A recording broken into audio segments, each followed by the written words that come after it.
You're listening to the Saving Elephants podcast, a place where millennials express and defend their conservative values in hopes of restoring the Republican Party. Join us as we reignite conservatism for millennials. My guest in this episode is none other than Editor-in-Chief of The Dispatch, Jonah Goldberg. Anyone who's listened to Saving Elephants for any length of time knows that I am a huge fan of Jonah Goldberg's podcast, The Remnant. And in a lot of ways, I would like Saving Elephants to be the millennials version of my Gen Xer elders' most excellent podcast. We do cover a lot of ground in this hour-long conversation, although I wished it could have gone on longer because there were so many other questions I wanted to ask. And I'd actually reached out on Twitter asking what questions the audience might have of Jonah Goldberg, and I do apologize why I did get to some of them. There are an awful lot I did not get to ask him about, from his favorite scotch to why we should uncap the House, whether he still supports revisiting letters of marque given the propensity our current president has for blowing boats out of the water, what 3 books he recommends to rebuild the conservative movement post-Trump, and a good many other things, all of which we did not cover in this conversation. And we didn't even get into any Woodrow Wilson bashing. But what we did talk about was on point with most of the conversations I love having here at Saving Elephants, and I really think you're going to enjoy it too. So without any further ado, I give you my conversation with Jonah Goldberg. You're listening to the Saving Elephants Show. Jonah, you've been hinting for the better part of a year now, I think, that you may in fact have a 4th book in you. And since turnabout is fair play, I thought I'd begin by asking, what's your book about? Well, that's an excellent question. It's going to happen. I haven't signed the paperwork quite yet, but it's agreed upon, handshakes, all that. And it's funny. Charles Murray gave me the advice early on when I was working on my first book that if you don't change your mind about at least 3 or 4 important things that you thought you knew in the course of writing a book, then you're not doing it right. So, but I given what the book is ostensibly supposed to be about, going by the book proposal and the reason why I'm doing it is, for years people have said, "Oh, you should write a book about conservatism," blah blah blah blah blah blah. I rejected the idea for a bunch of different reasons. One, I don't like writing books particularly, so like writing one that I don't know is going to have any commercial success is not super thrilling to me. Second, while I have my disagreements with various histories and disquisitions about conservatism, I didn't have that much new to say. I mean, that's part of the point of being a conservative is like it's nothing new under the sun. And Burke was right. William F. Buckley was right about this, that kind of thing. But then it dawned on me that, with a couple minor exceptions that we don't need to get super in the weeds about from the 1950s and early 1960s, virtually all of the books defending conservatism, whether intellectual histories or philosophical, statements, they all, for completely defensible and understandable reasons, worked from the premise that conservatism needed to justify and defend itself and contrast itself with the left. I mean, that's where the word conservatism basically comes from. We don't have to do the whole kit and caboodle, but the word starts catching on after the French Revolution because of Burke and yada yada yada. And even though like left and right are more problematic terms than a lot of people think, this basic idea that conservatism is the opposite of progressivism or utopianism or left-wingism or whatever you want to call it, or in some cases liberalism, though I would argue about some of that. No one had really done a book making the case in defense of conservatism in contrast with a radical right.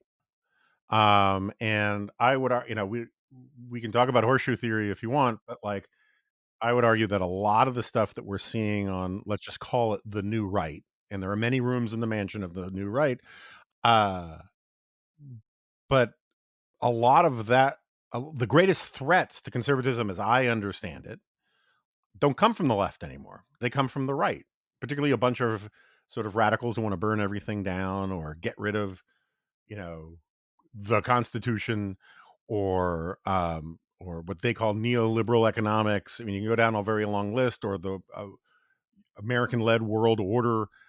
They whether you're talking about Patrick Deneen or Adrian Vermeule or far less serious intellectuals, their orientation is fundamentally radical, which is to say, to tear down what exists and replace it with some sort of alternative written from de novo, right? Done from scratch. And there are lots of, we can debate what conservative means, but there are a lot of things that traditionally we call conservative that these guys aren't conservative about, from industrial policy to, foreign policy is a little more complicated a topic, but towards the role and limited size of government, towards the Constitution, towards all those sorts of things. And some of it is just purely radicalism. Some of it, I think, is actually left-wing cosplay. There are a lot of, and you run into a danger when you talk about this stuff where, as I said before, there are a lot of rooms in the mansion of the new right. I don't think Patrick Deneen and Adrian Vermeule are racists or anti-Semites. I think the general popular frontism of the new right allows for too much oxygen for racists and anti-Semites, but I'm not trying to do a guilt by association thing here. But there are a lot of people on the new right who are racist and anti-Semites. And it's interesting when you read some of their stuff, all they're basically doing is switching out radical left-wing identity politics for radical right-wing identity politics. And identitarianism of that sort, there is a version of conservatism that comes from the European continent that you can call conservative. But in the modern era, it's illiberal, to be sure. And there's a lot of nonsense on the right that a lot of conservatives don't know how. If all you've ever done is take punches from the left, you don't have a lot of muscle memory to fight southpaw and swing to the right. And I think there's a book there to be done. And I also, for the same reasons I sort of co-founded the Dispatch and a bunch of other things, I kind of feel like it's a moral obligation to do it. So I want it to be hugely successful for all sorts of obvious selfish reasons. But I also feel like I've learned over the last 10 years that you can't wait for the smarter, better, more serious people to get up off the bench and do the fighting for you. You got to have the argument yourself if you can. So you had a very interesting discussion a while back with the Lewis brothers, no relation, about. Well, they're related to each other, but yes, I hear you. Yeah. Yes, the Lewis brothers are related to each other. Josh Lewis, as far as I'm aware, is not related to the Lewis brothers. About whether, I think they were trying to convince you, particularly in that conversation, maybe you should just stop using left and right, full stop. And that's maybe a conversation for another time. But I'm wondering, when you're phrasing it that way, like, is your idea for a book? Because my first thought is, anytime somebody says, I want to write a book about conservatism, I'm like, well, good luck with that. I mean, Sam Tannenhouse went on probably a little too far. William F. Buckley couldn't do it. There have been a number of great conservative leaders who have tried it and have been fairly or unfairly critiqued from one way or another. But I think that is the way that a lot of people end up doing it, right? Is conservatism in contrast to something else. I'm not just trying to define this abstract thing. I'm trying to compare it with this other thing that maybe we, and in comparison, we can put some flesh on these bones. It makes sense to me, the language you're using, that this sort of era we're in, where the threat's coming from the right, but there is a lot of ways in which you could substitute certain words and be like, it sounds like the threat is still leftwards. It's like a lot of the right today seems like a Saul Alinsky brand of the modern right, or a big government, Clintonians, a version of the right. And so I guess I'm wondering, is this just the sort of thing where our left and right doesn't make sense here? Like, is that confusing the conversation? And part of the reason I'm asking this is because I know a lot, in the 1950s, you would define yourself as against liberalism because that was the predominant theory. But we're in this weird bubble, it seems like, where there's both a sense of the ascendance of the right and left in our politics, whether we want to call that conservatism or progressivism. I guess maybe it's a convoluted way of asking the question: is this a book that literally could not have been written 10 years ago? But the moment we live in now, things have gotten so distorted that now we have to. Oh, we've got this new threat. Yeah. So yes and no. Look, there have been. I mean, so first of all, let's just talk about the state of conservatism, these labels, these concepts, and all that. I don't want to pre-commit to. That's what I was trying to hint at about the book. I haven't started writing it yet. For me, it's more of an organizational challenge than a substantive challenge because I kind of know what I believe and all that kind of thing. But I don't want to like commit that I'm going to make this argument this way before I've written a book. Sure. It messes with the process. So I'll just talk about these issues and how my brain is thinking about them right now. Um, Confucius had this thing where he talked about how if he could be put in charge, what he and do whatever he wanted, um, he would call for a rectification of the names. And what he meant by that was societies just get fouled up. I'll try not to curse on this, but very polite podcast. Societies get all messed up when the names for things don't describe the things that they're named after, right? And you can do this for days on end with stuff about the left. I mean, the most recently, shenanigans, metaphysical and otherwise, biological, about man and woman, right? I mean, there are all sorts of things where, George Lakoff was this linguist who was very popular in the Obama years. He thought if you could just rename things to give them better sounding labels, then you could sell unpopular things because the labels are popular. So if we could That's a stop. popular idea on the ideological left, right? If we can just rename things, we've changed the Right. world. Right. There are a lot of people who confuse words for things, and it's a common mistake for intellectuals. And so George Lakoff was like, don't call them trial lawyers, call them community protection attorneys. Don't call them taxes, call them the dues that we pay or the membership fees for, decent society, all this kind of stuff. And you run into the Shakespeare thing of, a rose by any other name smells as sweet, and a friggin' honking tax bill, whatever you call it, you can call it vanilla ice cream. You're still going to hate it because it's a tax bill, right? So I'm a believer in underlying reality of things, which is not to say that labels don't matter, because labels are just another term for words, and words are how we communicate. It's how we convey ideas. And the Confucian point about the rectification of the names gets messed up when the labels that we use in this context for political things no longer describe what we think they're supposed to describe. And so I'm all in favor of the aspirational goals of Doge, let's say, like what it claimed to be for. But what actually was not very conservative at all, because it violated the Chesterton's fence thing and it destroyed programs that save people's lives without knowing what those programs do. Like their attitude was, when in doubt, get rid of it. And then if there's a problem, fix it. Well, that's hard to do when you're talking about, malaria drugs for people or something like that. Sometimes you have to know why a thing exists before you think there's no cost to getting rid of it. And so a lot of that stuff was actually quite radical. A lot of the stuff that the new right talks about, they say they're conservative, but they're illiberal in the sense that they don't believe in the classical liberalism that we associate with the founding fathers, we associate with the Enlightenment, we associate with American culture writ large, and yet they want to use the conservative label, which it just confuses things, right? I mean, I thought limited government was a conservative thing. I thought the rule of law was a conservative thing. I thought being against crony capitalism and the government taking over industries was a conservative thing. We have conservatives, all self-described conservatives, all over the place, freaking out about Zoran Mondami being a socialist or AOC and Bernie Sanders being socialists, while cheering the federal government taking equity stakes in major industries, right? Like we're getting to a place where it's very difficult to talk with any precision about what's conservative, what's radical, what's liberal, what's progressive, and all this kind of stuff, because it's just all becoming an undifferentiated stew. And so part of what I want to do, in part because it's of interest, just interest to me, is to chart out how we got these labels, what these labels mean. I think any attempt to do a book like this, or to even engage in this kind of conversation, requires people to define their terms. And this is one of the things I've never like. I've said a million times. There are things I got wrong about liberal fascism, my first book.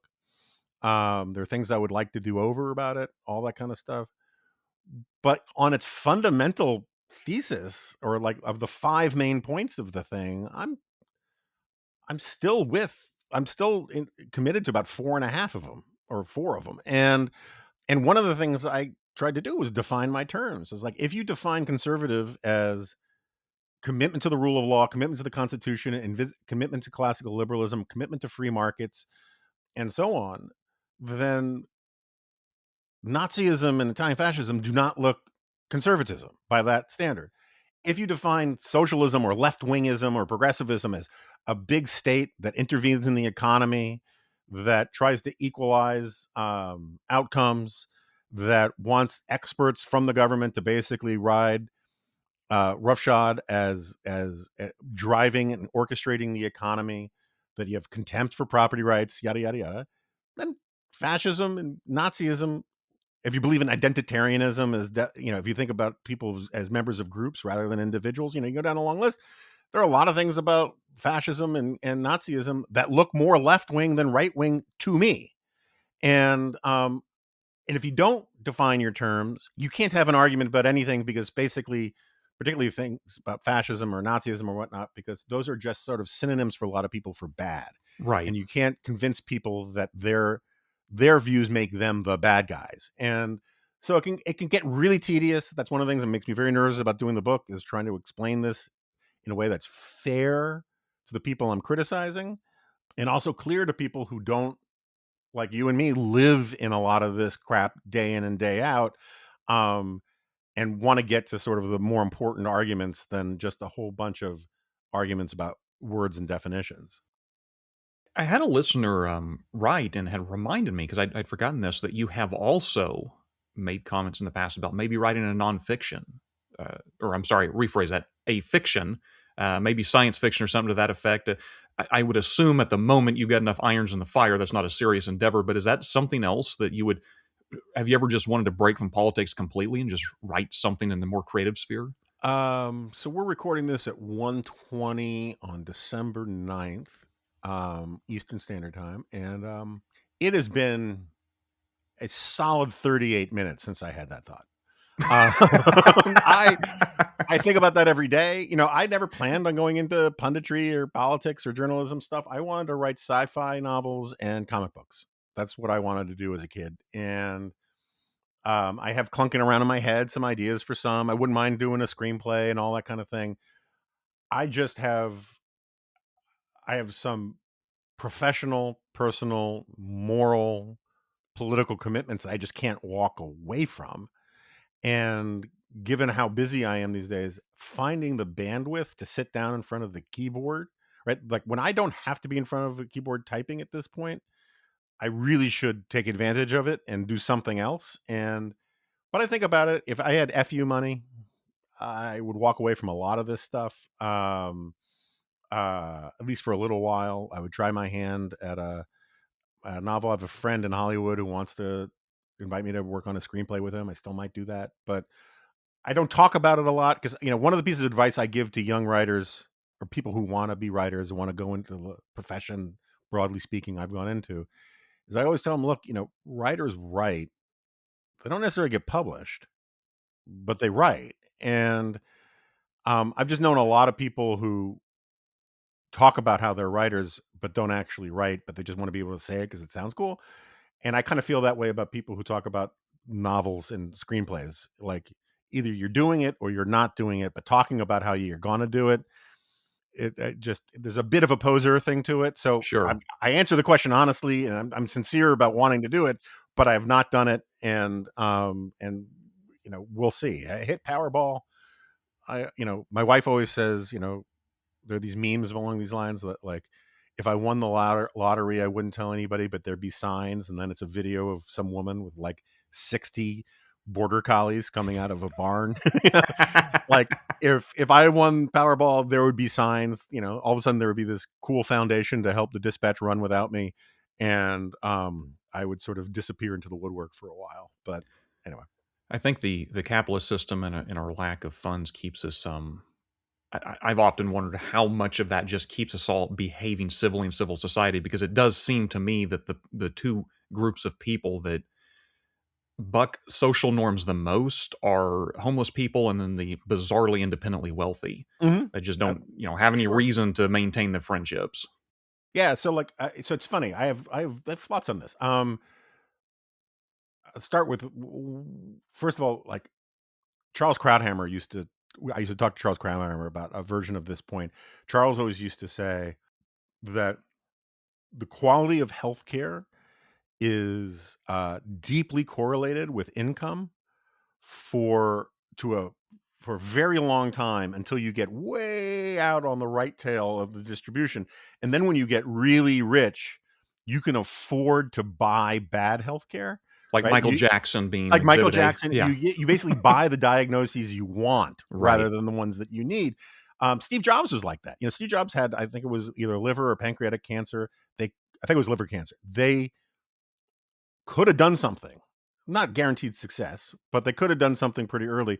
But he thought he was so smart and so rich that he could sort of like figure it out on his own, and got people who agreed with him until it was too late to do anything about it. And so I think that's right. I also think what you've sort of articulated is a big part of Edmund Burke's and Adam Smith's views about market economies, is that they reward bourgeois behavior, and bourgeois behavior keeps capitalism going, keeps free markets going. You don't have to be a full subscriber to the Protestant work ethic and the spirit of capitalism thesis from Weber. Weber, eventually moved on from it, but his basic point, it seems to me to be incandescently true, which is that if you are honest, right, so you honor your word and your contracts, if you work really hard, if you delay gratification, right, so you have thrift and you save and all that kind of stuff, you're going to do better than people who don't have those kinds of habits. And I think one of the things, we don't have to talk a lot about Trump, but one of the things that has been so damaging about Trump is, like, all those cliches about the million monkeys banging on typewriters, Yeah. one will eventually write Shakespeare. Or, if you get enough monkeys throwing darts at a dartboard, they'll pick the best, they'll beat the S&P 500, whatever. He's the millionth monkey, right? He does not have bourgeois values. He's purely gone on instinct. He has defied the good advice of experts time and time again, and it's worked for him. And so a lot of other people think, oh, well, then it won't work for me. And I was like, no, he's the statistical outlier. It's like, there's this great cartoon that I first heard about it from Russ Roberts. I looked it up. There's this guy saying, it's a one panel cartoon saying, you all told me to give up. You all told me I was wasting my time. You all told me I didn't know what I was doing, but I stuck with it and I kept buying those lottery tickets and I won. Mm-hmm. And like, the bourgeois value thing, like, I mean, you've heard me say this on my podcast before, probably, but like, the reason why Indian Americans, other Asian Americans, Jews, immigrants generally, people from poor backgrounds generally, want their kids to go to college and get like a law degree or a medical degree is not because they want them to be rich. It's they want a hedge against them being poor. And that's a very bourgeois thing. It's like, it's this sort of like, I just want my kid to have a vocation that is meaningful, that requires hard work, and then they want to do hard work. And that if they do it relatively well, they'll never be poor and they'll have some life satisfaction. That's what makes free market systems work. And if you don't have that, if you don't teach that, and we do a really bad job of teaching that, both, educationally and otherwise, the system can break down. And I think we've seen evidence of that on the left for a really long time, and now we're seeing evidence of that on the right. Well, I want to return to the comic strip, because I've heard you cite that before, and I think it's a very helpful sort of visualization of the Trump effect, if you will. But I've long wondered, like, well, look, an individual who let's say, is less Trump skeptical than you or I, of which there are many, might say, okay, well, yeah, I get it, but we're talking about a comic strip in which the guy gets to say he won the lottery 5 times in a row, right? I mean, Donald Trump won. 2016 was one of the most amazing upset elections ever. He didn't tank the economy. We didn't go into World War III. I'm not saying I approve of his first administration. I certainly don't approve of his second. But then he makes arguably one of the greatest comebacks in American history. So how many times do we have to run well, this guy keeps winning the lottery before a person could be forgiven for saying, well, maybe that's not the best, and maybe there's something else going on here. Oh, I definitely think there are other things going on. That's a totally fair point. I think part of what, first of all, I mean, this is sort of an overdetermined phenomenon. So part of what's going on is, a lot of pundits like me went on TV in 2015 and 2016 and said, the laws of political gravity cannot be repealed, and eventually Donald Trump will come back down to earth. And we were wrong. And what we were wrong about is that we did not appreciate that he was not subject to the laws of political gravity. He was subject to the laws of celebrity gravity, which is just a completely different, physics. And then there's all sorts of psychological stuff going on. I personally think that there are some people who just, the appetite for a strongman is much greater than I appreciated, particularly in times where people feel out of sorts, out of context, and what is it the French call it, anomie, right? Alienated. They feel like they don't trust institutions, so they want to put their trust in a strongman. This is an ancient, call it conservative, but it's an ancient insight into human nature that predates the term evolutionary biology by millennia. I'm sure we can find some biblical passages that support it. And so that's part of what's going on. But I would also argue, and this is a hard thing to communicate to people sometimes, I think one of Trump's greatest, you can call it strengths or advantages, is his manifest unfitness and weakness. He's sort of like a prize fighter who is so defeated that his opponent has to hold him up, right, to keep fighting him.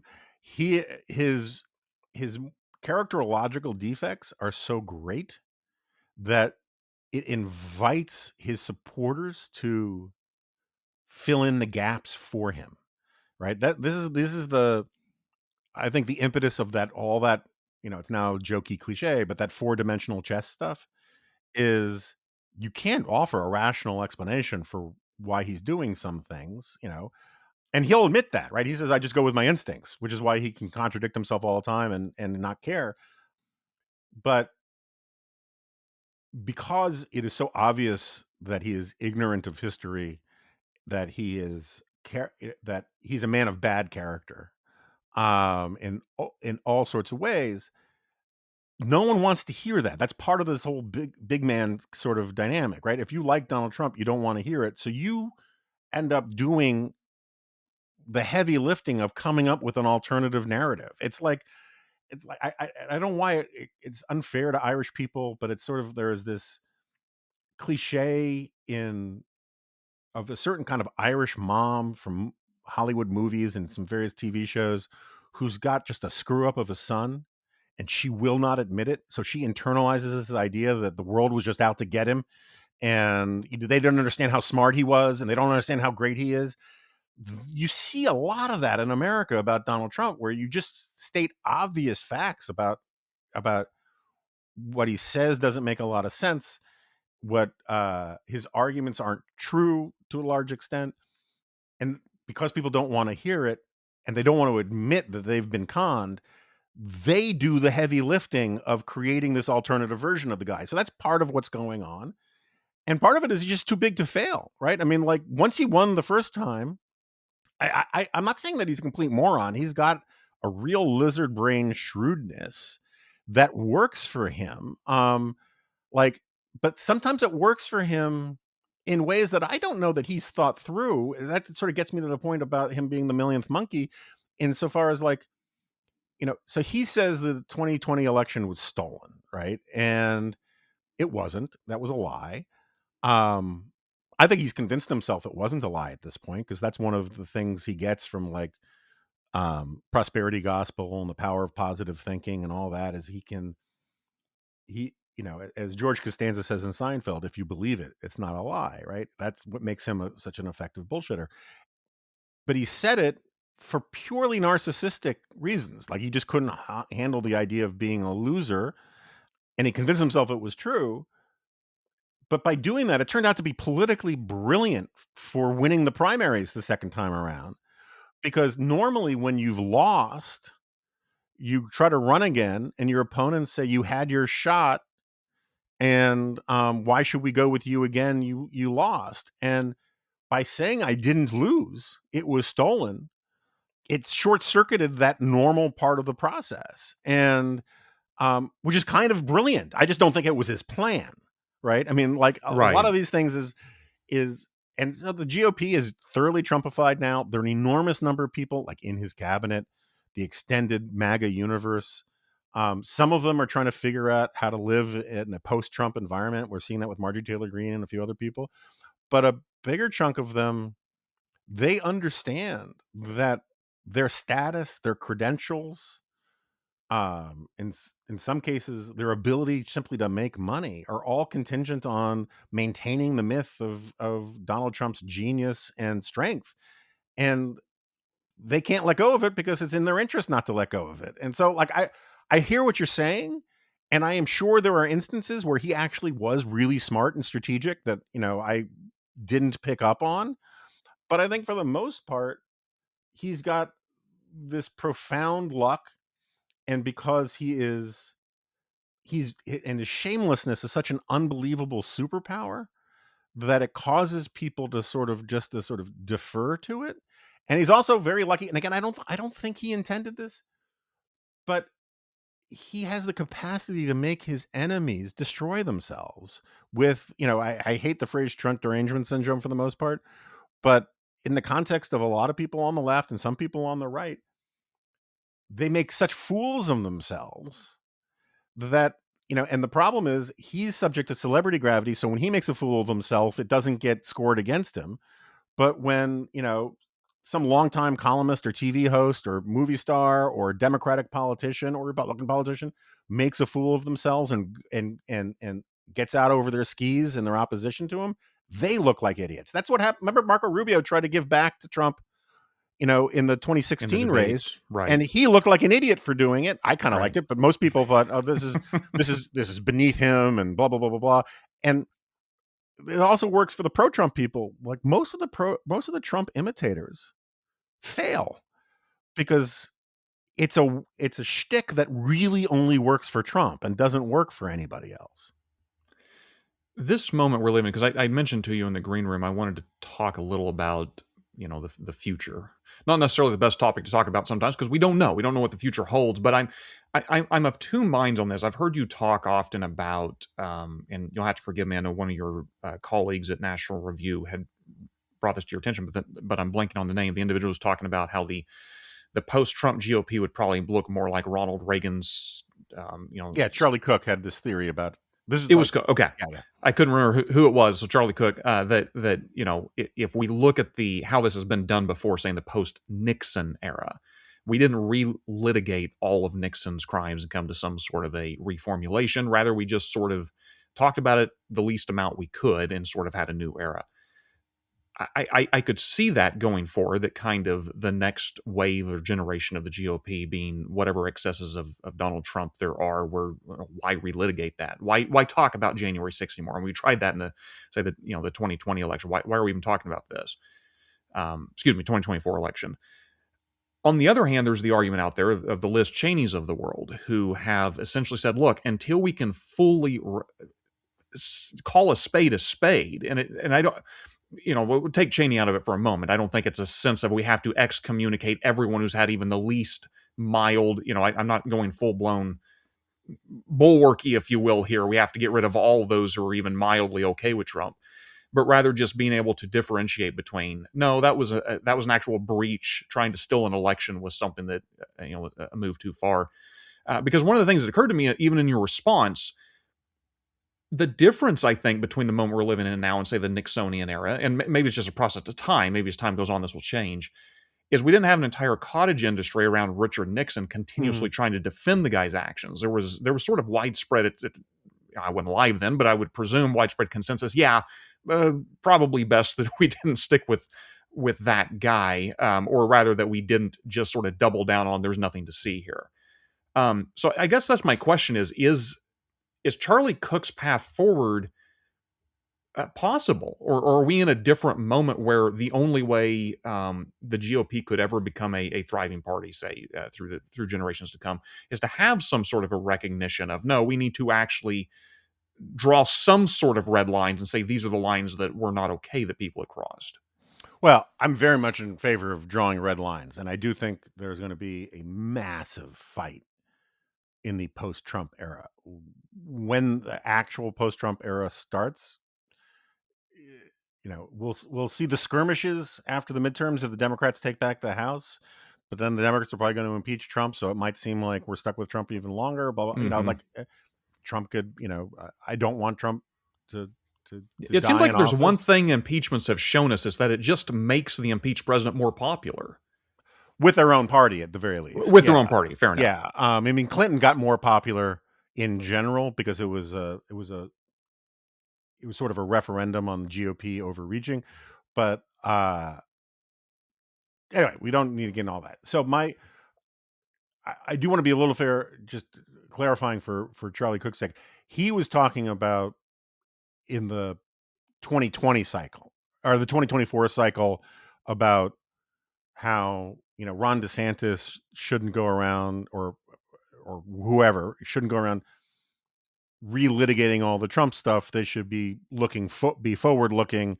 That's what Reagan did. Reagan didn't dwell on Watergate. He it's sort of the genesis of the 11th commandment about not speaking ill of other Republicans, kind of thing.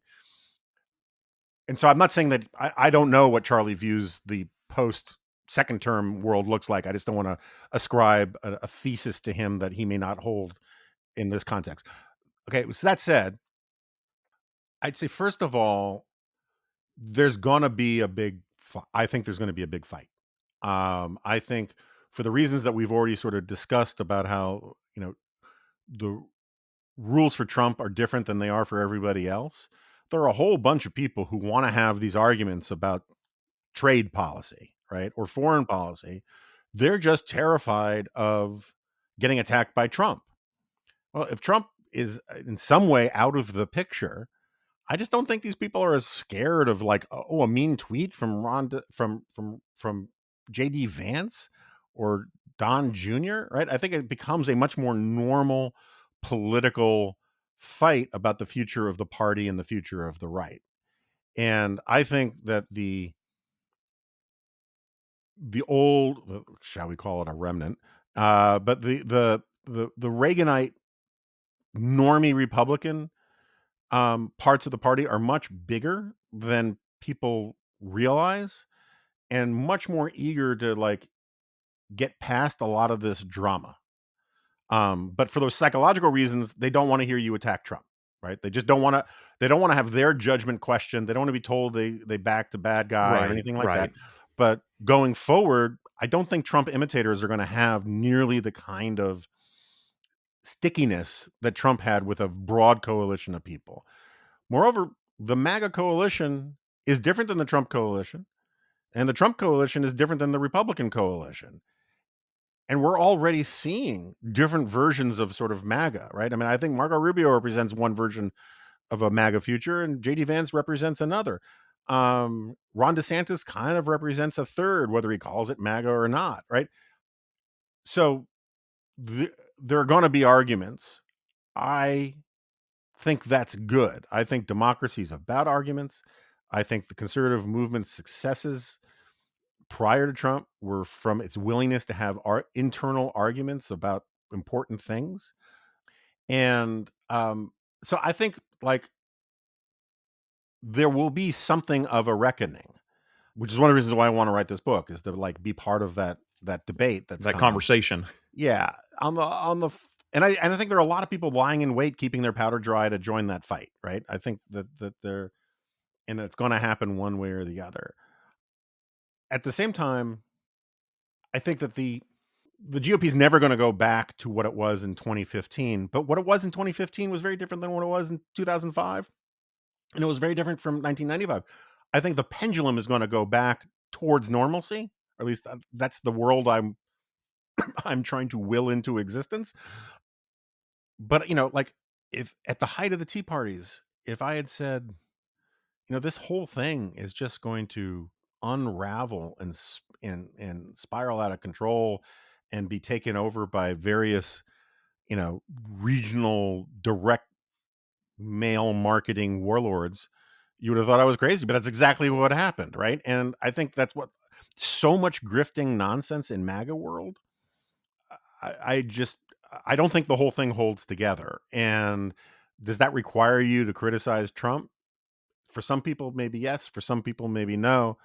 Where when you were talking about going bulwarky, I remember there were these debates early on, and because the Bulwark and the Dispatch founded around the same time, and I have friends over at the Bulwark. I'll just say we have very different philosophies about what we're There are doing. good people at the Bulwark. I'm not trying to incriminate all of them. Yeah, for sure. But I just think they have just a different theory of the case about what they're doing and why they're doing it than we at the Dispatch do. But I remember early on there was this debate that Charlie Sykes and Bill Kristol and those guys were having, and this was towards the very end of the Trump first term, or maybe the very beginning of the Biden term. But after January 6th, there was talking about, should we just burn it down? Should we just burn down the GOP and start over?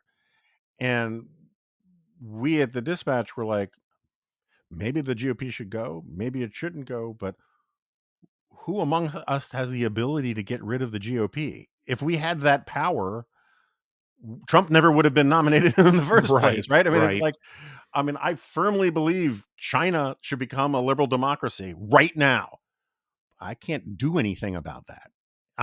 Similarly, I can't make the GOP become what I want it to be, or make our politics what all I can do is play my tiny, tiny, tiny little part, and that should be good enough. Anyway, I'm rambling. You're free to cut me off. I mean, I appreciate it, and lots of thoughts floating in my head. And one of them is, this term reckoning, and I appreciate you putting it that way, because I hope for a day of reckoning too. But I think sometimes we all have those of us on the, I don't use the term never Trump. I say Trump skeptical, because I think it's a bit broader. I tend to as well. I don't use never Trump at all. Right. I do in terms of maybe like an election, but outside of that, I don't know what the heck it means. Yeah, I'm never going to vote for I always meant never Trump to mean I'm not going to vote for the guy or endorse him. And that part, in that sense, I'm a never Trumper. My caveat there is I was always concerned the left would somehow reanimate the corpse of Joseph Stalin. And I'm like, okay, I guess I'm no longer never Trump. So I at least say within the context of this election, I will not endorse or vote for Trump. That being said, so a good friend of mine, Justin Stapley, has been on the podcast a couple of times. He has this, and I don't know if he even originated it, but he talks often about what we need are better off-ramps for Trumpism or MAGAism. Mm-hmm. And my understanding is what he means by that is there are competing desires with this idea of a day of reckoning. One is a completely understandable, but probably completely unrealistic. I just need everybody who disagreed with me to come to this simultaneous realization I was wrong and apologize.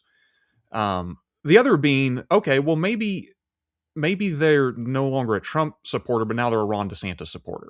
So they're still into this whole fighting the culture war in a way that I found a little icky.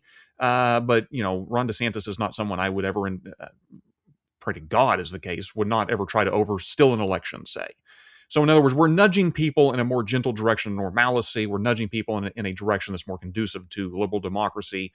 But we don't get that warm and fuzzy that tiny, I'll say, the remnant of us gets, hoisted up on everybody's shoulders saying, you guys were right. And I'm wondering if that is at bottom of what's kind of competing here is we have maybe goals that are at loggerheads of what is it we're actually trying to get the future to look like. I would love a future in which the remnant was not only ascendant, but there was sort of a recognition of this was wrong and we ought not ever to gone down that path. But I think that the only hope I shouldn't say the only hope. The thing I'm most hopeful for, Saving Elephants is all about trying to rescue the GOP. I'm playing the long game. I don't think in the next presidential election they're somehow going to become, a Burt Kirk type conservative party, but maybe we can nudge at that direction. And I say that because I'm even less hopeful the Democrats would ever espouse the kind of views and policies I would think is conducive to a good society or government. So it's like, well, at least the Republican Party is a vehicle where maybe conservatism could exist. And I guess that's a broad way of just asking the entire question, like in the hope for the future, like what if we're play the long game, and is that your hope of what the future holds realistically? Not so much we've relitigated the past or we've had these sort of witch hunts against those that were, not properly aligned with us, but also not a let's sweep it under the rug and pretend like none of this ever happened. Like some sort of an in between where we're moving more toward a pre-Trump conservatism. Yeah, I mean, I guess part of it I think about this stuff a little differently. I'm glad you're doing what you're doing. I'm glad you're trying to save the Republican Party. I've given up thinking in those kinds of terms. I think, and I'll still say on any given public policy issue that Trump hasn't gotten, like a kid eating a peanut butter and jelly sandwich, messing up the coloring book kind of thing. If it's a straight sort of like, what is the Republican position? What is the Democratic position? I'm still by default more in favor of most Republican positions these days. There are obvious exceptions, right? But like, I'm glad Mike Johnson didn't support or has reportedly told the White House that he doesn't support extending the Obamacare premiums, right? Like on that kind of stuff. I'm still a pretty normie, Reaganite Republican, or at least that's where my instincts go. I just have such contempt for the Republican Party these days. And I think one of the problems, I'm sure you've heard me talk about this before, but like, I think one of the real problems conservative intellectuals and writers have gotten themselves into is convincing themselves that part of their portfolio of responsibilities is to be a de facto political consultant for the Republican Party. I think it skews their thinking.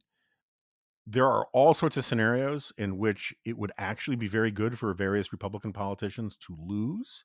And when I say it would be very good, I mean it would be good for the long term of the Republican Party. It would be good for the long term of the country. It would be good for the long term of the conservative movement, such as it is. But there is this thing that come election time, a lot of conservative intellectuals and writers, they get to this thing where it's like, I just can't root against my team at the Super Bowl. And I've lost, and maybe it's a problem, but it's a fact. I've just lost that rooting interest in this stuff. And so where I think the important stuff matters is not the teams per se, it's the ideas. I've come to the conclusion that I want a healthy, sane Democratic Party, mostly because I don't think you can have a sane, healthy Republican Party if the Democratic Party is completely off the rails, right? You can't have just one sane party in a two-party system, because the more crazy the other party one party gets, the other party gets permission to be just slightly less crazy. And I want parties where the point of competition is virtuous about which party is going to be deemed more responsible, more serious, not the one that is just slightly less irresponsible and less unserious. And so like I'm gonna have Rahm Emanuel on my podcast. I don't really have politicians much, but like I have a lot of disagreements with Rahm Emanuel. I don't think he's a warm and fuzzy guy, but like he's willing to punch hippies, metaphorically speaking, right? He's willing to punch left. He's willing to say some of your ideas are stupid. The defund the police was stupid. He's willing to say that if you're in a red state or a purple state, having a red Democrat or a purple Democrat makes a lot of sense, because the point for a party is to win the seat, even if they don't agree with the barista socialists on every issue. And I'd like to see more of that in the Republican Party. Like right now, the litmus test for the Democratic Party is a lot of stupid, or has been up until 20 minutes ago, a lot of stupid ideological left-wing stuff. And the litmus test for the Republican Party has been, how much do you love Donald Trump's Musk? I think Yeah. these are both really stupid litmus tests. And so instead, like if all of a sudden, I don't think it's going to happen, but let's say Josh Shapiro, the governor of Pennsylvania, started talking about the importance of paying down the debt and free market economics and in like a hardcore serious version of this abundance stuff, but getting rid of red tape, not just for government bureaucrats, but for private sector stuff. We should celebrate that, even if it helps him get elected as a Democrat, right? Like the point, this is the thing that I think that a lot of the conservative movement has lost. It used to be, I mean, remember, William F. Buckley supported Joe Lieberman against Lowell Weicker in Connecticut in the 1980s. For those who don't know, Joe Lieberman was a Democrat. Lowell Weicker was one of the last serious Nelson Rockefeller Republicans. And Lieberman was more of a conservative on national defense and Cold War stuff and anti-communist stuff than Weicker was. And continued to be for a long time after. Yeah. And like I'll put it this way. The NRA and gun rights in America were in better shape when a whole bunch of Democrats wanted the endorsement of the NRA too. And that's sort of what I'm getting at, is that you should not give up. If the ideas are right, you should not give up your ideas, the principles, because they do not serve the interests or they're not promulgated by the right party. And I think that's how I try to think about this stuff in terms of like the who's up, who's down, rooting one party or another. Like, I think that, and like, I mean, like George Will, I have an enormous amount of respect for George Will. George Will was, he wrote a column saying the goal of all conservatives is to make sure that Donald Trump loses in all 50 states. I can't remember if it was in 2016 or in 2020, but I don't think he's an iota less conservative for arguing that. I think he thinks conservatism is so important that the way you sustain it is by proving that deviating from it costs you elections. And too many conservatives, self-described conservatives, just because of all this stupid catastrophism and apocalypticism and thinking like if the other team gets in power, the country is over stuff, they gave themselves the permission to bring in people into office that aren't conservative. And then they say, oh, you're not a real conservative unless you support these Republicans. And I just say, screw that noise. Yeah, it's a fair point. And I think that this is probably something I need to maybe even do an entire solo podcast about, because I think what I have in mind in Saving Elephants is sort of a hybrid point of it's not so much I'm on Team GOP. No, I know. I mean, you're coming at it from an intellectually honest place. I want to be really clear. Yeah, I get where you're coming from. I can't muster the desire, right? to think in those terms. And I'm saying this just for the sake of the listener, that when I say I'm interested in the long-term health and viability of the Republican Party, it's because unless and until, and probably it would never happen, we fundamentally change the governing structure of the United States, we're stuck with a two-party system, for good or ill. Which one of those two parties is most likely going to convey my values? Okay, if it's this one. And I'm completely okay with the notion of maybe in this election cycle, what's really needed is for the air quotes conservative party to lose soundly, so that over the long term it does different. But maybe I should move on from that because there's other things we could talk about. Sure, whatever. I wanted to ask you about artificial intelligence, because you're on the less, I'll say, gung-ho enthusiastic side of this is going to change everything, as far as a lot of public commentators I listen to. I will say for myself, I'm not on the extreme version of this is either going to issue in a Terminator-style future or sort of a complete utopia. It's going to change all that. I just kind of have this, I guess, underlying worldview that sort of there's nothing new under the sun. Obviously, things are new in terms of inventions, technologies, the way we organize things. But I'm wondering if what we're seeing is sort of a repeat of kind of the age of the internet, which is it does in fact change all kinds of things. It just doesn't change the things we were expecting it to. It changes things at maybe a more granular level. Obviously, it seems like a lot of the concerns now is how's it going to impact the labor market, things of that nature. But I guess I'm just wondering in a broad sense, are you, because I know you're maybe not to put words in your mouth. I think it was more you have noticed the tools of artificial intelligence don't deliver quite what maybe we've currently been promised. Is it a matter of, okay, well, they're not there yet, or is it you're thinking, I think we're just a little in over or getting a little bit too far over our skis over what we think this future is going to look like with this new technology? Yeah, I mean, I think that's a fair summary of where I've been. It's one of these topics that it's really easy to be influenced by the last thing you read about it. You know what I mean? And so, like, you read someone who catastrophizes about it, and you're like, "Oh crap, get me the bottled water." And then you read someone who says it's going to be a new golden age, and you're like, "Oh, this is cool. I'll buy some shares of Nvidia." And then, and then you read someone who throws cold water on it, and you're like, "Meh." And so I've heard the comparisons about the internet. I think that's sort of the way to bet right now. Productivity gains, cultural change, but not like we've stepped into Narnia and it's a completely different world kind of thing, right? That said, I think we are only just beginning to get our arms around the full scope of the cultural, sociological, psychological problems that the internet created.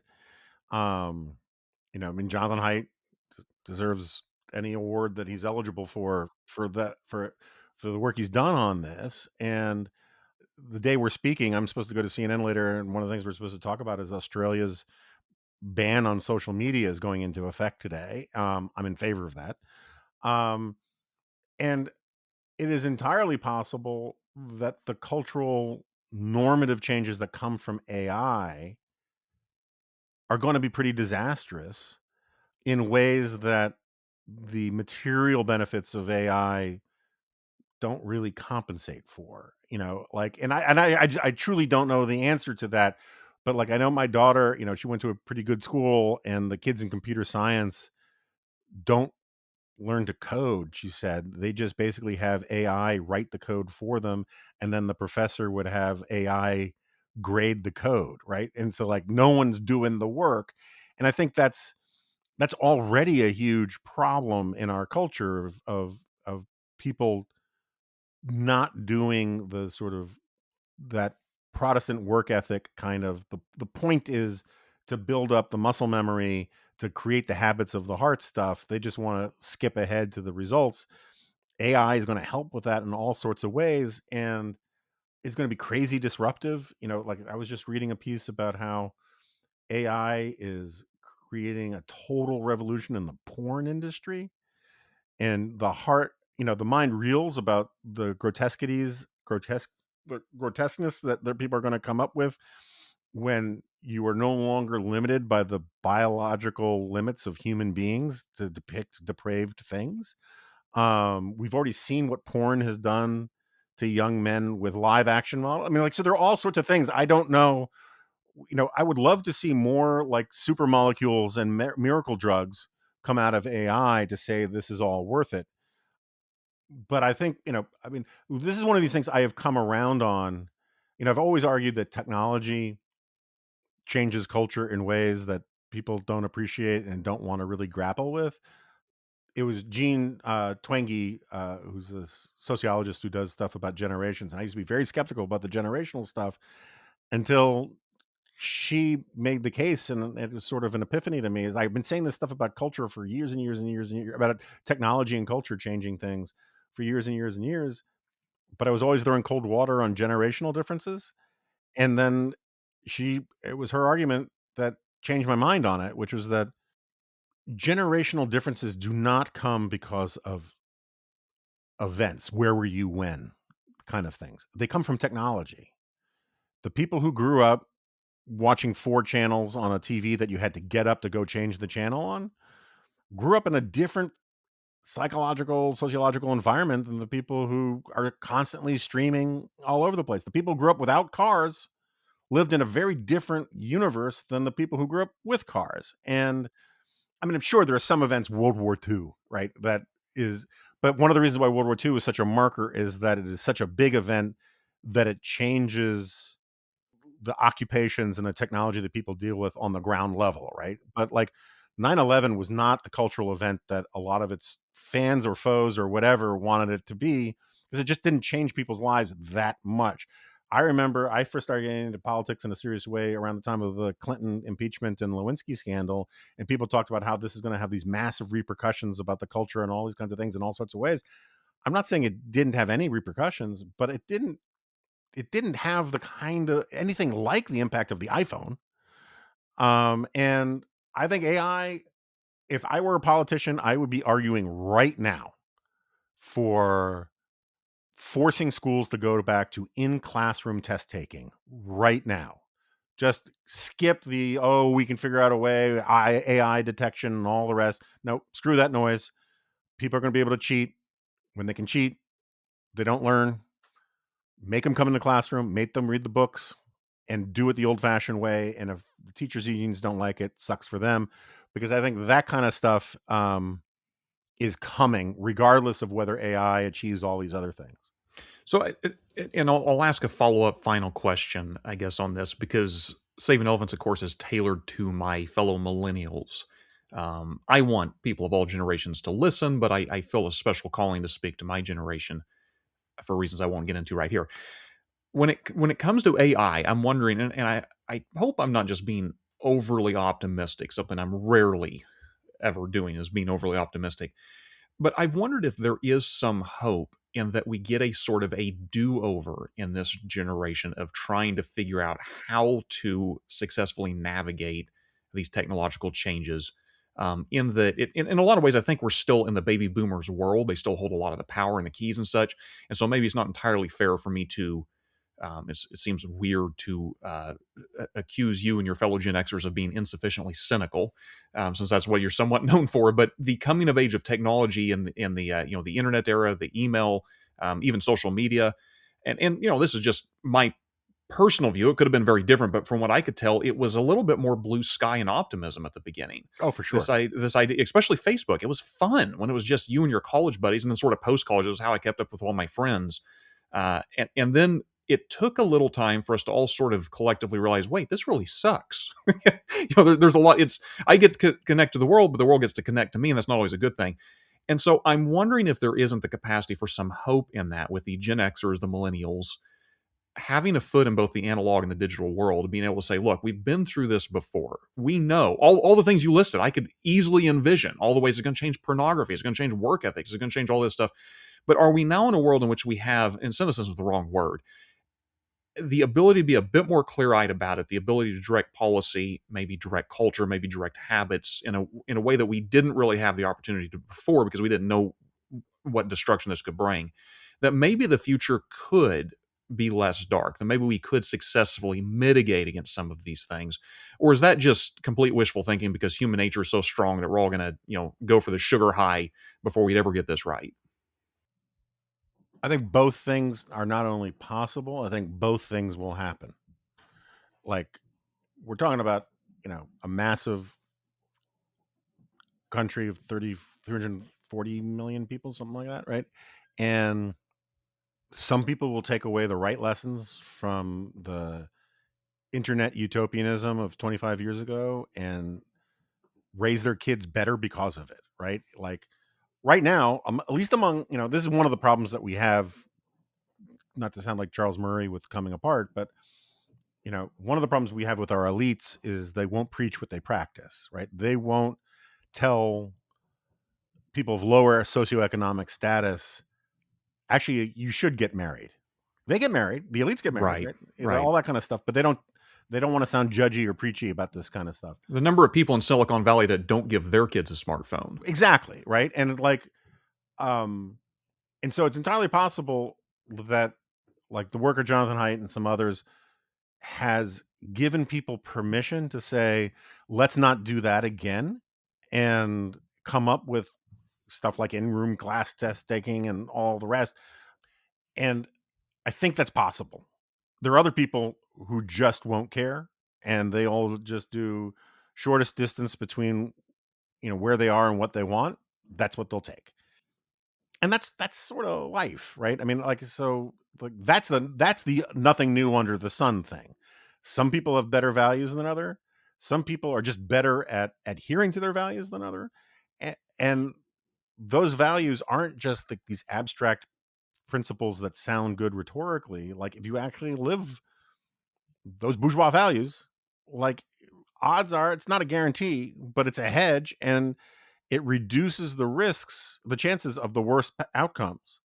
And I guess I just sort of close with, I love that line from T.S. Eliot about how he doesn't he doesn't believe in lost causes because he doesn't believe in truly won causes, right?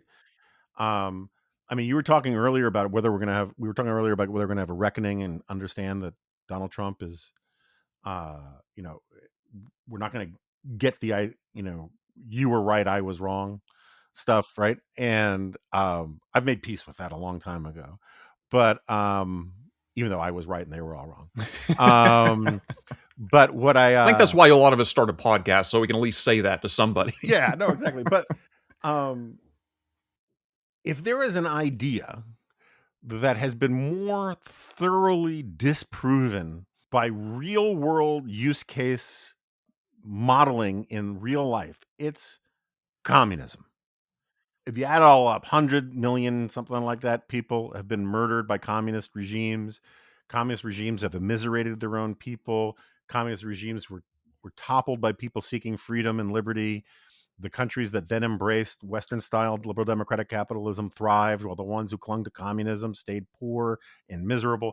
Like, it has been, if you have eyes to see, it is one of the most fundamentally discredited ideas of the last 2,000 years. And it won't friggin' go away. Right? I mean, it's like, keeps metastasizing. Yeah, or like, oh, it's never been tried, or Zoran's got this trick that is going to make government-run grocery stores work, and blah blah blah blah blah. And I've made peace with the idea that, much like that strongman stuff I was talking about, right? There are things that are, this was really the point of my last book, right? There are things that are built into our human taste buds, in terms of our spiritual taste buds, our political taste buds, that make us desire things that seemed right in the evolutionary environment 500,000 years ago, a million years ago, pick your time, that just don't work for modernity. But they are so tasty and they break through the blood-brain barrier so well. And, how many times I keep saying you've heard me just because I know I repeat myself and you've been listening to my podcast, but socialism is tribalism, communism is tribalism, nationalism is tribalism. They're all reactionary ideas, and yet they keep friggin' coming back. And so that's sort of the point of the T.S. Eliot thing about there being no such thing as a truly won cause, because there's no such thing as a truly lost cause. As long as you're making the arguments for the stuff that I care about, the fight is not lost. And I used to say this back when I was very popular on the right. And, I used to have a pretty nice little side gig giving inspirational speeches and all the rest to, annual dinners of right-wing think tanks and whatnot. And I used to end with this big peroration about being a happy warrior, because you're on the right side of arguably the most important fight in Western civilization, which is this fight for, human dignity and human liberty. That liberal democratic capitalism, we can talk about, the Nordic model of it or the American model or somebody else's model. Regardless of how you define it or how you implement it, it is not only the most successful anti-poverty program in human history, it's the only anti-poverty program in human history. And if you have any confidence in what you believe, you should believe that you'll be proven right over time as people force themselves to relearn these same things. And it can be very frustrating, and it can be incredibly wasteful to watch people make the same mistakes over and over and over again. But that doesn't disqualify you or obviate the need for you to keep saying you're doing it wrong. This, defend these things which work, defend these things which I think have a moral component to them that is important beyond their utilitarianism. But it's fine to point out their utilitarianism. But the bourgeois values stuff I was talking about before, they're worth following because they're morally correct. even if they aren't a source of success. But the fact that they're a source of success should help persuade people to follow them, right? And so anyway, I think that the if you actually have the confidence that your positions are right, you'll in some way, maybe just in a pyrrhic way, but at some way and at some point, you'll get to say the "I told you so." Whether people will listen or whether you'll get credit for it, that's a different question. But doing the right thing is self-justifying because it's the right thing. Right. Well, Jonah, I've often profited from listening to The Remnant, and you're correct. You're in my ears all the time. So it's been a thrill and a delight to have you back on the podcast to talk to you. And thank you. Thank you so much for taking the time to come on board the show. Delighted to be here and happy to come back some other time. Thanks for listening to the Saving Elephants podcast. Be sure and subscribe for future episodes. Do you have a topic or question about conservatism, millennials, the Republican Party, or anything else that you'd like us to cover in a future podcast? We would love to hear from you. Email us at savingelefantsblog@gmail.com. That is savingelefantsblog@gmail.com. You can find us on Facebook, Twitter, and catch our weekly Friday blog posts at savingelefantsblog.com. That is savingelefantsblog.com. Join us next time as we reignite conservatism for millennials.